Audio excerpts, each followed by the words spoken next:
नमस्कार दोस्तों, आज आपका पेपर हो गया है। उम्मीद है आप सभी ने अपना बेस्ट कोशिश की होगी। पेपर के लेवल की बात की जाए तो काफ़ी अच्छा पेपर इन्होंने बनाया है। पहली बार पेपर बनाना था और पेपर का लेवल इन्होंने काफ़ी अच्छा रखा है। सिलेबस के आधार पे ही पेपर बनाया गया है। हम लोग अभी इसकी आंसर की देखेंगे। क्वेश्चन नंबर 1 से स्टार्ट करते हैं। निम्नलिखित में से कौन सा माइक MIKE इंग्लिश वर्जन में देखो मतलब monitoring of illegal killing in of elephant site नहीं है। तो इसमें से जो काजीरंगा है ना D, ये माइक की साइट नहीं है। तो पहले का D ऑप्शन सही है। दूसरा है हिप्पो, इसका फुल फॉर्म क्या है? तो हिप्पो का फुल फॉर्म है ना इंग्लिश में जो दिया गया है ये B ऑप्शन सही है। Habitat destruction, invasion species, pollution, population and over harvesting. तीसरे क्वेश्चन की बात की जाए, निम्नलिखित में से कौन सा संगठन रेड डेटा बुक जारी करता है? इस पे मैंने बूस्टर डोज में एक वीडियो बनाया था। ये IUCN जारी करता है। तीसरा ऑप्शन इसका सही है। बाघ संरक्षण के लिए भारत में प्रोजेक्ट टाइगर कब शुरू किया गया था? B ऑप्शन इसका सही है। 1973 में स्टार्ट किया गया था। वन्यजीव संरक्षण अधिनियम 1972 में आया था। उसके बाद 1973 में प्रोजेक्ट टाइगर स्टार्ट किया गया था। चलते हैं अगले क्वेश्चन में। क्वेश्चन नंबर 5 बोल रहा है, विश्व बैंक के अनुसार 2021 में भारत में कृषि, वानिकी और मत्स्य पालन तो GDP में इसका योगदान कितना था? तो इसका सही ऑप्शन है B 16.8%। ये तो क्वेश्चन आइडिया से ही है, लोग मतलब लगाए होंगे। पढ़ने का तो चांस बहुत कम है किसी ने पढ़ा हो इसको।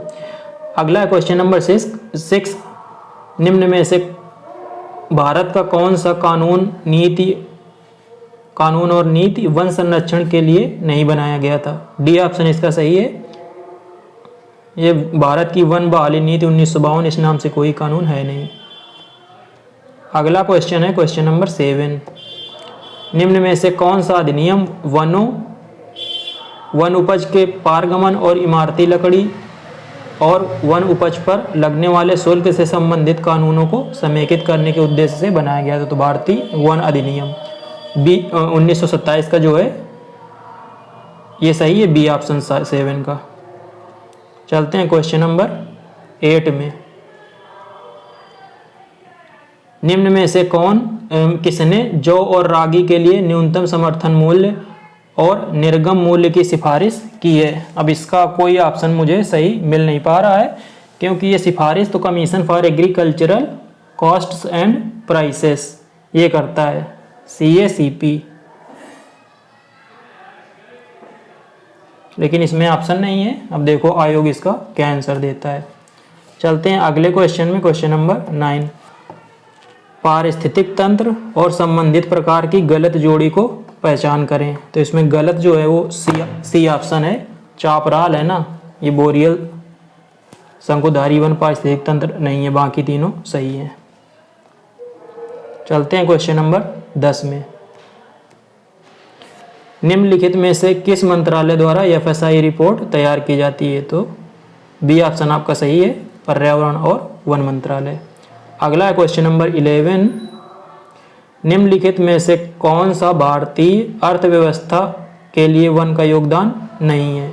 तो जो पॉलीथीन इसमें लिखा है ना, इससे आप समझ जाओगे। तो दवाएं और पॉलीथीन डायरेक्टली, वैसे कुछ दवाएं वनों से मिलती हैं लेकिन अब डायरेक्टली इसमें है ना, तो सबसे बेस्ट तो C ऑप्शन आपका सही है। चलते हैं अगले क्वेश्चन में। क्वेश्चन नंबर 12 बोल रहा है, भारत में पारिस्थितिकी का जनक किसे माना जाता है? Father of ecology in India. तो D ऑप्शन आपका सही है, रामदेव मिश्रा इनको बोला जाता है father of ecology in India. अगला क्वेश्चन नंबर 13, निम्नलिखित में से कौन सी रबी फसल है? तो रबी फसलें बोई जाती हैं आपकी नवंबर दिसंबर इस सीजन में। तो ये चना जो है ना, C ऑप्शन आपका सही है। अगला है क्वेश्चन नंबर 14, किसी विशेष क्षेत्र या पारिस्थितिक तंत्र के भीतर जो डाइवर्सिटी है ना, वो आमतौर पर प्रजातियों की संख्या द्वारा व्यक्त की जाती है। तो जो अल्फा डाइवर्सिटी है ना, वो किसी क्षेत्र विशेष के अंदर जो स्पीशीज की डाइवर्सिटी है ना, उसके लिए प्रयोग किया जाता है। इस पे भी मैंने एक स्क्रीनशॉट आपका शेयर किया था, जो कम्युनिटी करके ऑप्शन आता है ना, उसमें आपने ये जाके देख सकते हैं अल्फा डाइवर्सिटी। अगला क्वेश्चन नंबर 15, 16 एक पारिस्थितिक तंत्र है। काफ़ी अच्छा क्वेश्चन है। जो 16 है ना, ये जो वेस्टर्न घाट है ना, और जो दक्षिण में आपका नीलगिरी की पहाड़ियाँ है ना, वहाँ के ऊंचाई वाले क्षेत्रों में पाए जाने वाले पारिस्थितिक तंत्र को बोलते हैं। तो ये बी ऑप्शन इसका सही है। अगला क्वेश्चन नंबर 16, भारत की जनसंख्या का लगभग कितना भाग अभी भी कृषि पर निर्भर है? तो लगभग 55% के आसपास है। तो आप आधा है ना, इसमें कर सकते हैं। ए ऑप्शन आपका सही है। लगभग बोल रहा है ना। चलते हैं अगला क्वेश्चन नंबर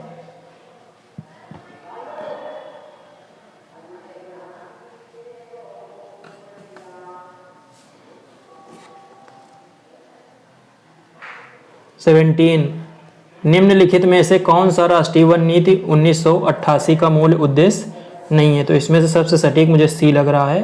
ग्रामीण और जनजातीय आबादी की ईंधन, लकड़ी, वन उपज और छोटी इमारती लकड़ी की आवश्यकताओं को पूरा करना।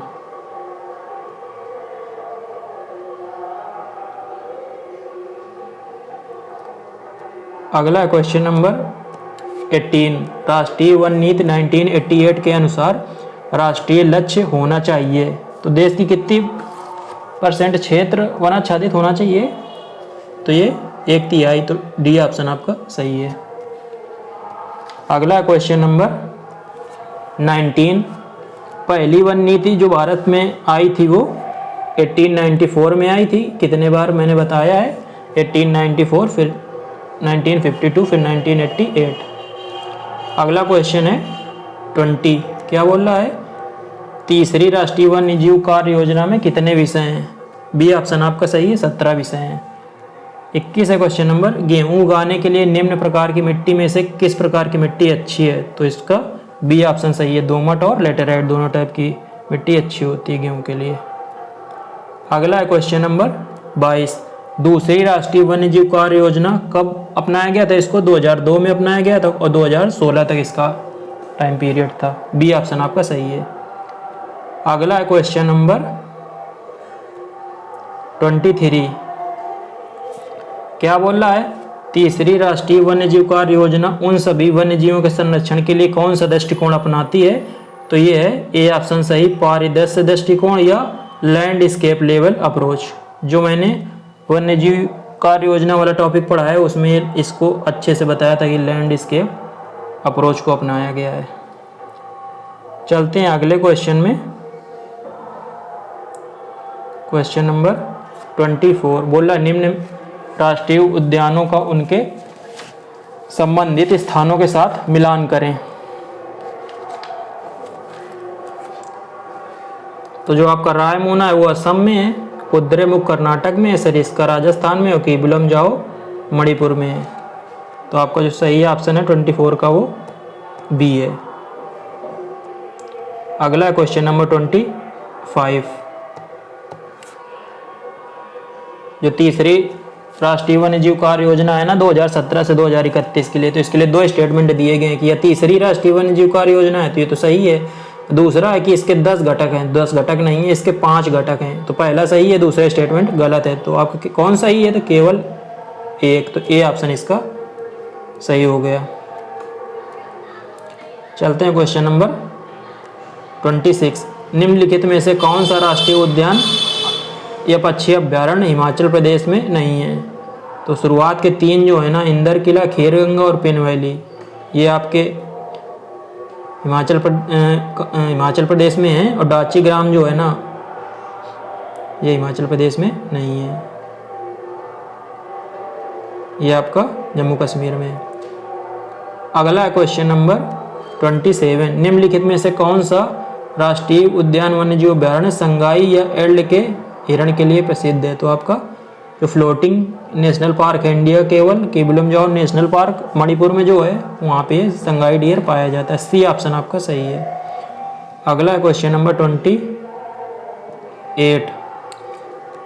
केंद्रीय पर्यावरण वन और जलवायु परिवर्तन मंत्रालय ने किस राष्ट्रीय उद्यान में चीता को इंट्रोड्यूस किया है? तो ये कुनो नेशनल पार्क में, सबको पता होगा, डी ऑप्शन आपका सही है। अगला क्वेश्चन नंबर 29 क्या बोल रहा है? भारतीय वन अधिनियम 1927 के अनुसार भारत सरकार की अनुमति के बिना आरक्षित वन में निम्न में से किसकी अनुमति नहीं है? तो आरक्षित वन में आप चराई नहीं कर सकते, अतिक्रमण या शिकार कुछ भी नहीं कर सकते, तो डी ऑप्शन आपका है सही, इनमें से कोई नहीं। अगला क्वेश्चन नंबर 30 बेहाली आरक्षित वन निम्न में से किस राज्य में स्थित है?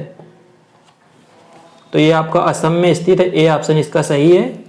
जो आपका सोनितपुर डिस्ट्रिक्ट है ना, जहाँ पे हाथियों के मानव और वाइल्ड लाइफ जो कॉन्फ्लिक्ट है ना, तो हाथी मानव के संपर्क में आ रहे थे, उससे बचाने के लिए सोनितपुर मॉडल विकसित किया गया था, वहीं पे है ये बेहाली आरक्षित वन, ए ऑप्शन आपका सही है। अगला क्वेश्चन नंबर 31 प्रोजेक्ट टाइगर के तहत केंद्र सरकार के साथ पन्ना बायोस्फीयर रिजर्व निम्न में से किस राज्य द्वारा संरक्षित है? बायोस्फीयर रिजर्व पे मैंने एक वीडियो भी बनाया था और उस पर एक पेज भी आपको कम्युनिटी शेयर किया था, पोस्ट एक, मध्य प्रदेश में ए ऑप्शन, बी ऑप्शन आपका सही है। बायोस्फीयर रिजर्व पे एक और क्वेश्चन देखो, ये आ गया आपका क्वेश्चन नंबर 32 मानस जो है आपका वो असम में है, नंदा देवी है उत्तराखंड में, सिमलीपाल उड़ीसा में और देहांग दिबांग है अरुणाचल में। तो आपका 32 का ये सी ऑप्शन सही हो जाएगा। चलते हैं अगले क्वेश्चन में 33 क्या बोल रहा है?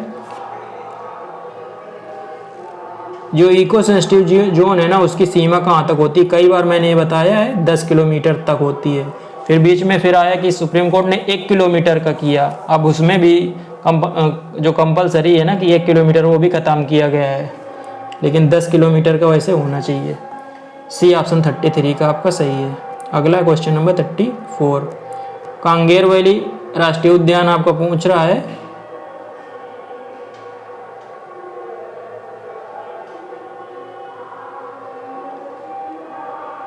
छत्तीसगढ़ में आपका पड़ता है, लेकिन क्वेश्चन इन्होंने पूछा है इस तरीके से, eco sensitive zone around Kanger Valley National Park is located in which state? अब छत्तीसगढ़ के आसपास इनमें से कोई स्टेट है नहीं, तो आप कंफ्यूज नहीं होना चाहिए, सी ऑप्शन आपका सही है। अगला क्वेश्चन नंबर 35 इसमें बोल रहा है कि जो इको सेंसिटिव जोन है वो किस तरह का कार्य करते हैं? वो शॉक एब्जॉर्बर का कार्य करते हैं, ये भी मैंने बताया, ए ऑप्शन आपका सही है। जिसने मेरे वीडियोस सही से देखे होंगे और उनको फॉलो किया होगा तो अच्छा खासा कंटेंट आपको उससे मिलेगा इसमें। अगला question number 36 eco sensitive zone के बारे में बोल रहा है कि सही कथन का चयन करना है आपको, ए ऑप्शन आपका सही है इसमें।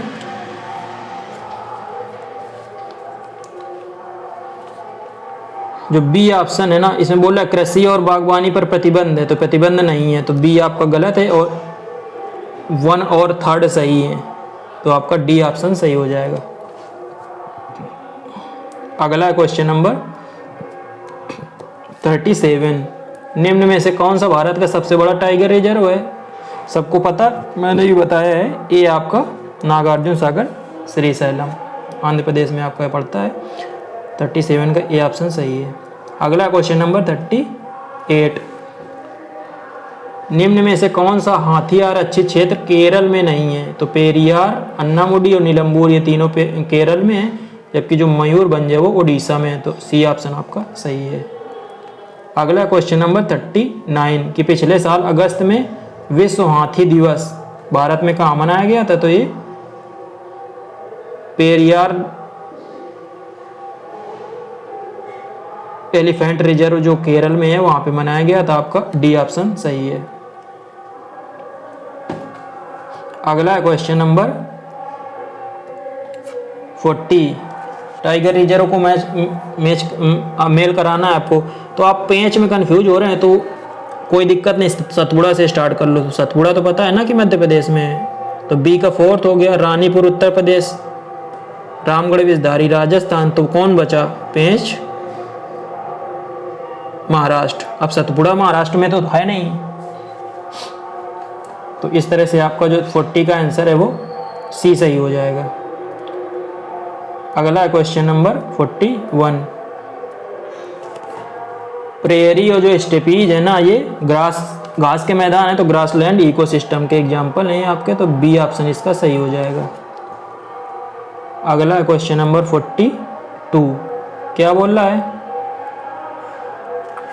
इकोटोन का क्या अर्थ है? मैंने कई बार बताया है कि दो जो इकोसिस्टम है ना, उनके बीच का ट्रांजिशन जोन। डी ऑप्शन आपका सही है, zone of transition between two biological communities. अगला क्वेश्चन नंबर 43। निम्न में से किस कारण से पारिस्थितिक असंतुलन हो सकता है? तो इनमें जो ऑप्शन दिए गए हैं, तो नई प्रजाति का जो आप इंट्रोडक्शन होता है ना, इनमें से यही सबसे सटीक है। सी ऑप्शन आपका सही है, ये मैंने बताया भी है, इस पे क्वेश्चन भी कई करवाए हैं। अगला है क्वेश्चन नंबर 44। अब कौन सी खाद्य श्रृंखला मृत जैविक पदार्थ से शुरू होती है? ये भी मैंने बताया है, तो ये शुरू होती है आपकी डिट्राइटस फूड चेन। हिंदी में समझ में आ रहा हो इंग्लिश में, वैसे हिंदी में बोलते हैं अपरद खाद्य श्रृंखला। सी ऑप्शन आपका सही है 44 का। चलते हैं क्वेश्चन नंबर 45। वन्यजीव संरक्षण अधिनियम 1972 की धारा 12 के अनुसार निम्नलिखित में से किस उद्देश्य के लिए मुख्य वन्यजीव वार्डन ऐसे परमिट में निर्दिष्ट किसी भी जंगली जानवर का शिकार करने के लिए आदेश द्वारा अनुमति दे सकता है? तो इसमें बी ऑप्शन आपका सही है, वैज्ञानिक अनुसंधान के लिए। अगला है क्वेश्चन नंबर 46। भारतीय वन अधिनियम की कौन सी धारा वन बंदोबस्त अधिकारी की शक्तियों से संबंधित है? 6, 7, 8 सीधा आपको पता होना चाहिए। 6 है उद्घोषणा, और 8 जो है ना वो है शक्तियां। 8 जो आपका, इसका बी ऑप्शन सही है 46 का। चलते हैं क्वेश्चन नंबर 47 में। अब फिर से आ गया कि वन बंदोबस्त अधिकारी द्वारा बनाए जाने वाले रिकॉर्ड, तो ये धारा 13, डी ऑप्शन आपका सही है। अगला क्वेश्चन नंबर 48। वन उपज किसमें परिभाषित किया गया है? धारा 2 की उपधारा 4 में। ये मैंने कई बार बताया है, बी ऑप्शन आपका सही है 48 का। अगला क्वेश्चन है सीओपी से। ये क्वेश्चन काफी अच्छा इन्होंने पूछा है। सीओपी से जो क्वेश्चन पूछा है कि जलवायु परिवर्तन में कौन सा कथन बोला गलत है? कौन से कथन बोल रहा गलत है?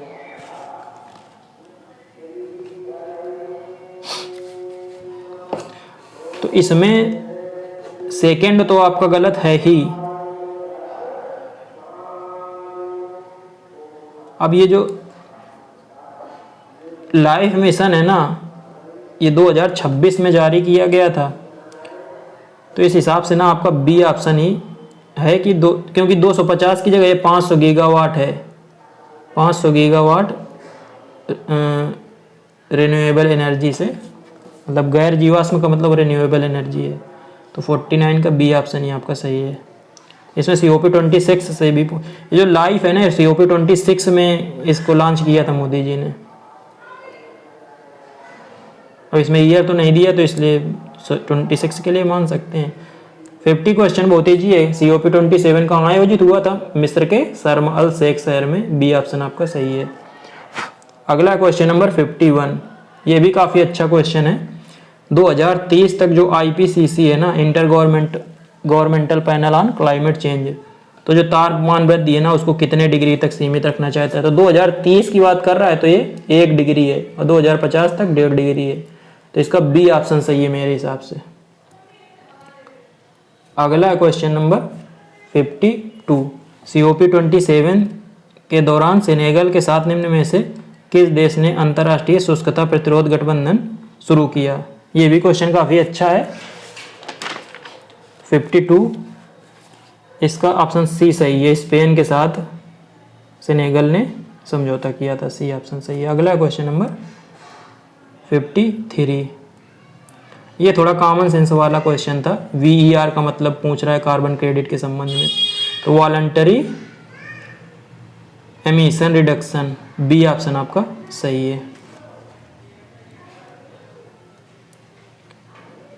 क्वेश्चन नंबर जो 54 है ना, ये क्वेश्चन नंबर गलत है, क्योंकि यहाँ पे 1927 की जगह ना 1997 होना चाहिए, तभी ये क्योटो प्रोटोकॉल आएगा। क्योंकि बाकी जो 3 दिए गए हैं ना, ये कोई प्रोटोकॉल है नहीं, आप सर्च करके देख लीजिए, कहीं मिलेंगे नहीं। तो इसमें अब मेरे हिसाब से सभी को नंबर मिलेंगे, क्योंकि 1927 की जगह 1997 में होना चाहिए, तब क्योटो प्रोटोकॉल इसका सही हो जाता। चलते हैं अगले क्वेश्चन में। क्वेश्चन नंबर 55, काफ़ी अच्छा क्वेश्चन है ये।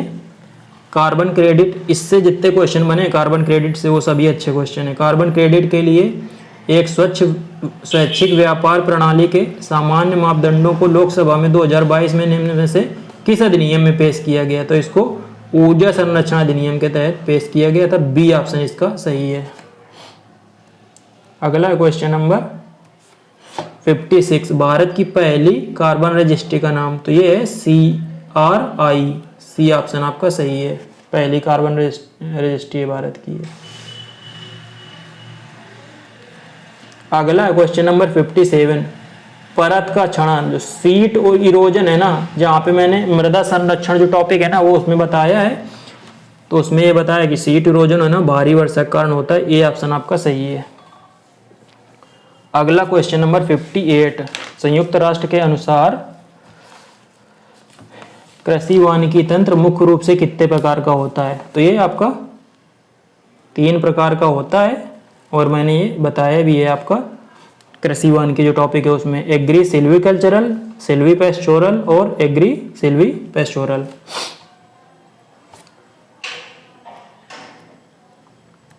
अगला क्वेश्चन नंबर 59, निम्नलिखित में से किसके द्वारा मृदा अपरदन को रोका जा सकता है? ऑप्शन ए जो है ना वनीकरण, ये तो इजी क्वेश्चन है। 60 क्वेश्चन नंबर, वनीकरण की प्रक्रिया किसके लिए आवश्यक है? तो मिट्टी के संरक्षण के लिए आवश्यक है वनीकरण, सी ऑप्शन इसका सही है 60 का। अगला क्वेश्चन नंबर 61, निम्न में से किसके द्वारा व्यापक मृदा अपरदन होता है? तो शिफ्टिंग कल्टीवेशन या स्थानांतरण कृषि, इसके द्वारा होता है मृदा अपरदन, तो 61 का बी ऑप्शन सही हो गया। चलते हैं क्वेश्चन नंबर 62, बोल रहा है भारतीय वन अधिनियम की किस धारा में वन बंदोबस्त अधिकारी की नियुक्ति का उल्लेख है? ये क्वेश्चन काफी अच्छा है, क्योंकि जो धारा 4 है ना उसमें ये दिया गया है, जब उसको आप डिटेल में पढ़ेंगे तो इसके बारे में बताया गया है। तो 62 का आपका सी ऑप्शन है ना वो सही है। चलते हैं अगले क्वेश्चन में 63 क्वेश्चन तो इजी है। FAO का फुल फॉर्म पूछा है, food and agricultural organisation, B option आपका सही है। अगला क्वेश्चन नंबर 64, हरित क्रांति के बारे में संबंधित है, तो है अधिक उपज देने वाली किस्म के बीज, बी आपका सही है। HYV high yielding variety seeds, C option सही है आपका। अगला क्वेश्चन नंबर 65, ये शिफ्टिंग कल्टीवेशन जो झूमिंग जिसको बोलते हैं ना नॉर्थ ईस्ट में, तो बोल रहा है कि बेवर और दैया इन नाम से कि कहाँ पे जाना जाता है? काफ़ी अच्छा क्वेश्चन है, तो इस नाम से इसको मध्य प्रदेश में जाना जाता है, तो इसका डी ऑप्शन सही है। अगला क्वेश्चन नंबर 66, क्या बोल रहा है? निम्नलिखित में से कौन सा अधिनियम आरक्षित वन के उत्परिवर्तन से संबंधित है?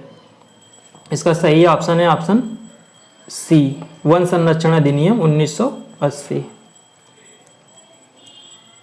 उसमें आरक्षित वन के बारे में ही बात किया गया है। अगला क्वेश्चन नंबर 67, निम्नलिखित में से कौन सा अधिनियम वन में रहने वाले अनुसूचित जनजातियों, अन्य पारंपरिक वनवासियों के लिए भू, धृति, आजीविका और खाद्य सुरक्षा सुनिश्चित करता है? इसका सी ऑप्शन सही है, वन अधिकार अधिनियम 2006, इसके बारे में मैंने एक वीडियो में अच्छे से बताया है। अगला क्वेश्चन नंबर 68, बोल रहा है कि निम्न में से क्या वन बंदोबस्त पक्ष या विंग की गतिविधि है। तो इसमें जो सबसे सटीक मुझे लग रहा है वो सी है, सीमा स्तंभों का निर्माण से संबंधित गतिविधियों का प्रबंधन करना, C option. Management of activities related to erection of boundary pillars. अगला क्वेश्चन नंबर 69, क्या बोल रहा है, निम्नलिखित में से कौन सा सरकारी मंच भूमि नामांतरण और भूमि अभिलेखों के रख रखाव के लिए सहायक है। तो इसका जो सही ऑप्शन है ना वो है आपका डी, ई दारा। इसको आप सर्च कर लीजिए तो आपको पता चल जाएगा कि ये भूमि के नामांतरण और भूमि अभिलेखों के रख रखाव के लिए सहायक है। जो ई नाम है ना, यहाँ पे वो नेशनल एग्रीकल्चर मार्केट, जो फॉरेस्ट प्रोड्यूस है ना उनके सही मार्केट उनको मिल सके और उनके लिए उचित मूल्य मिले, उसके संबंधित है। तो 69 का डी ऑप्शन सही है। अगला क्वेश्चन नंबर 71, क्या बोल रहा है, 70, निम्नलिखित में से कौन सा केंद्र प्रायोजित योजना वन अग्नि निवारण और प्रबंधन का दीर्घकालिक लक्ष्य है। ये भी काफ़ी अच्छा क्वेश्चन है। तो इसका सी ऑप्शन मुझे सबसे सटीक लग रहा है। पारंपरिक प्रथाओं में सुधार और उपलब्ध आधुनिक तरीकों को नियोजित करके वनाग्नि को प्रभावी ढंग से रोकने और नियंत्रित करने के लिए। अगला क्वेश्चन नंबर 71, वन भूमि को गैर वन उद्देश्यों के लिए परिवर्तित करने की अंतिम मंजूरी ये ministry of environment, forest and climate change द्वारा दी जाती है। तो सी ऑप्शन आपका सही है। अगला क्वेश्चन नंबर 72, गैर वन उपयोगों के लिए वन भूमि के परिवर्तन के लिए केंद्र सरकार द्वारा निर्धारित सबसे महत्वपूर्ण शर्त कौन सी है। तो है क्या लिखा है, प्रतिपूरक वनीकरण, इंग्लिश में आपको समझ में आ जाएगा, कंपेंसेटरी एफॉरेस्टेशन। सी ऑप्शन इसका सही है। अगला क्वेश्चन 73 काफ़ी अच्छा है, बहुत कम लोगों ने हो सकता है पढ़ा हो इसको, मैंने तो इसको नहीं पढ़ाया था। 2019 में निम्न में से कौन सा FSI forest fire alert system launch किया गया था। तो ये तीसरा था, सी ऑप्शन इसका सही है। 74, सक्रिय आग से तापीय उत्सर्जन का पता लगाने के लिए कौन से उपग्रहों का उपयोग किया जाता है। इसका डी ऑप्शन है ना वो सही है, मूडीज और इनसेट 3D। तो 1 और 4 इनका प्रयोग किया जाता है। तो डी ऑप्शन आपका सही है। अगला क्वेश्चन नंबर 75, क्या बोल रहा है, निम्नलिखित में से कौन सी आग सबसे तीव्र होती है और अक्सर इसे नियंत्रित करना सबसे कठिन होता है। तो इसका जो सही आंसर है वो है ए, क्राउन फायर जो है ना वो सबसे तीव्र होती है और इसको नियंत्रित करना कठिन है। ए ऑप्शन सही है 75 का। अगला क्वेश्चन नंबर 76, जो 76 है ना, अब इसमें इन्होंने वैज्ञानिक नाम पूछे हैं। तो 76 का मैं सही ऑप्शन बता देता हूँ। 76 का जो सही ऑप्शन है ना वो है आपका सी। तो इस हिसाब से आपका ए का जो है ना वो हो गया 4। तो बैम्बू सूट को क्या बोलते हैं, फाइलोस्टैचिस इडुलिस। बी का है 1, गोखरू को बोलते हैं ट्रिबुलस टेरेस्ट्रिस।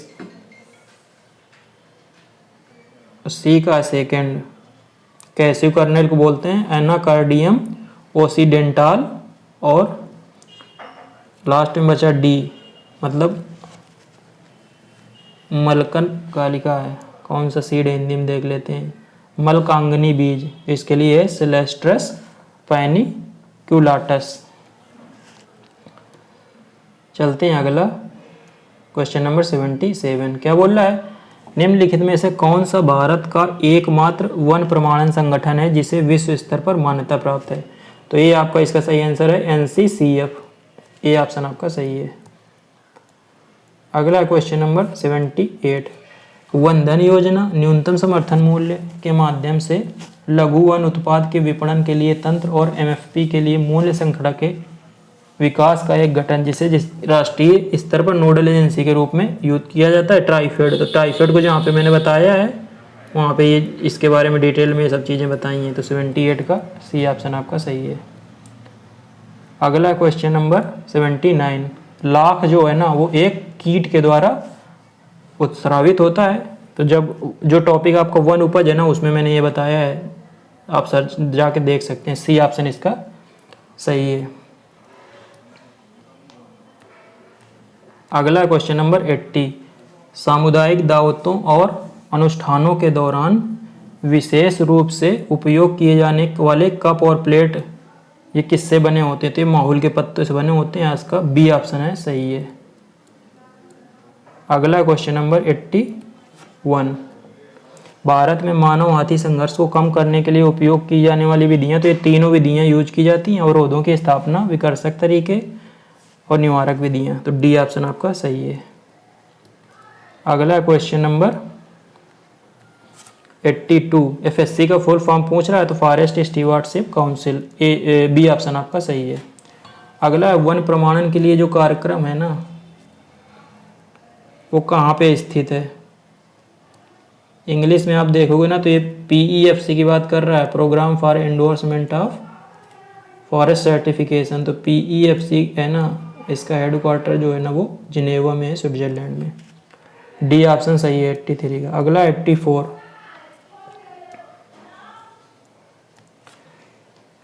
एफएससी जो प्रमाण पत्र है ना वो किस तरह की प्रमाण पत्र जारी करता है? तो chain of custody certificate, forest management certificate और कंट्रोल्ड वुड, ये तीनों जारी करता है। जबकि सी जो ऑप्शन है ना, फॉरेस्ट स्टीवर्डशिप, ये कोई सर्टिफिकेट नहीं है। तो सी ऑप्शन इसका सही है। चलते हैं अगले क्वेश्चन में। 85 में क्या बोल रहा है? वन विभाग के अधिकारियों एवं कर्मचारियों की शक्तियों एवं कर्तव्यों के अनुसार वनपाल निम्नलिखित में से किसके आदेशों के अधीन कार्य करेगा? सी ऑप्शन इसका सही है। रेंज फॉरेस्ट ऑफिसर है ना, RFO इसके अधीन कार्य करता है वनपाल, ये फॉरेस्टर या वन दरोगा। अगला क्वेश्चन नंबर 86, निम्न में से कौन सा मानव वन्यजीव संघर्ष को कम करने का एक तरीका है? ये क्वेश्चन मैंने बिल्कुल सेम यही कराया है आपके जो क्वेश्चन कराए थे। तो डी ऑप्शन इसका सही है, जानवरों को डराने के लिए स्ट्रोब रोशनी का उपयोग। अगला question number 86, Jim Corbett national park में मानव वन्यजीव संघर्ष के लिए मुख्य रूप से किसके बीच होता है? तो बाघ के बीच में, मानवों के बीच में होता है। डी ऑप्शन इसका सही है।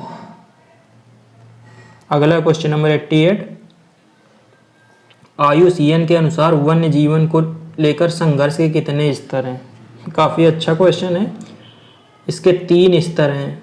इसका मैं आपको कम्युनिटी में कुछ पोस्ट शेयर कर दूंगा, वहाँ पे आपको पता चल जाएगा कि क्या क्या है। तो सी ऑप्शन इसका सही है।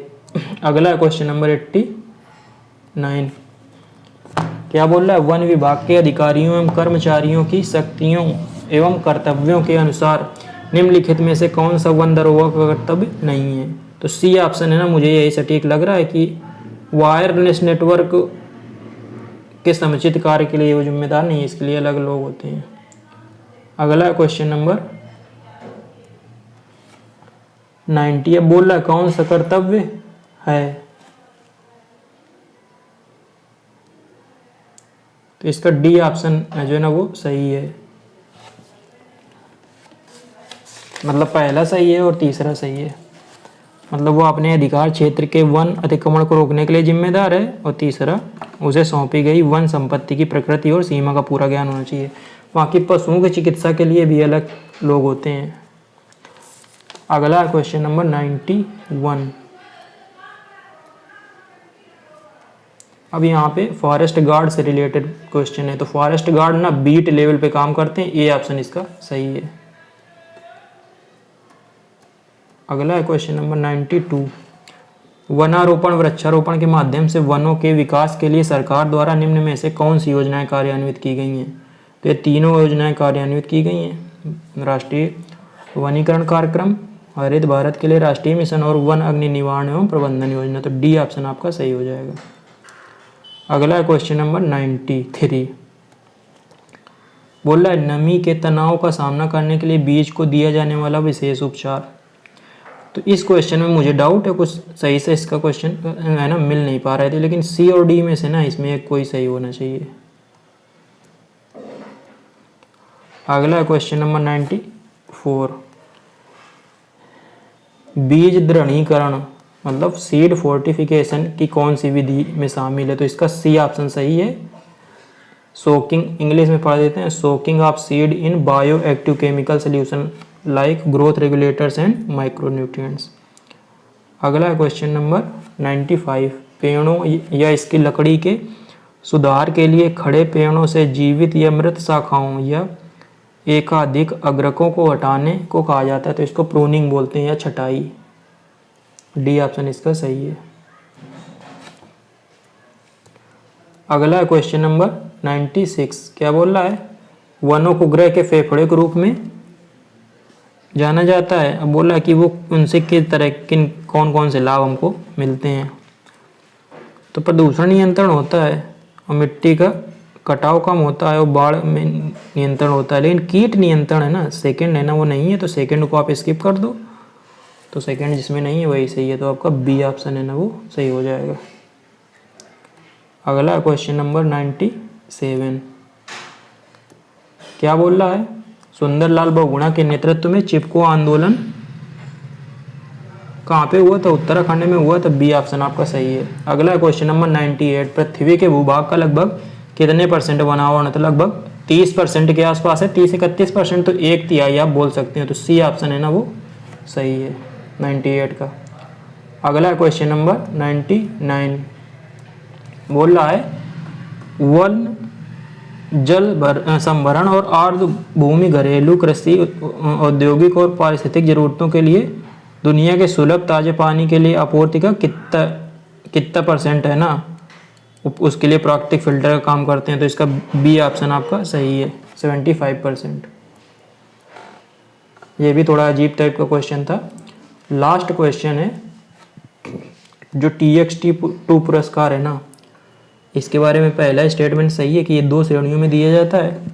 TX2 का मतलब है टाइगर की जो पॉपुलेशन है उसका डबल करना, तो ये सी वाला भी सही है और डी वाला भी सही है। लेकिन जो इसकी शुरुआत है ना 2020 में नहीं 2010 में हुई थी, तो बोल रहा है गलत कथन चुने, तो आपका बी ऑप्शन है ना वो गलत है, तो यही आपका सही हो जाएगा। तो 100 का बी ऑप्शन सही है। ये मैंने आपको आंसर की प्रोवाइड करा दी है अपने हिसाब से, बेस्ट जो मुझे लग रहा है, तो आप मैच कर सकते हैं और आपके नंबर जोड़ लीजिए। और जल्दी उम्मीद है कि जो आयोग है ना वो भी अपनी आंसर की जारी कर देगा। चलिए मिलते हैं अगले वीडियो में, तब तक के लिए नमस्कार, धन्यवाद।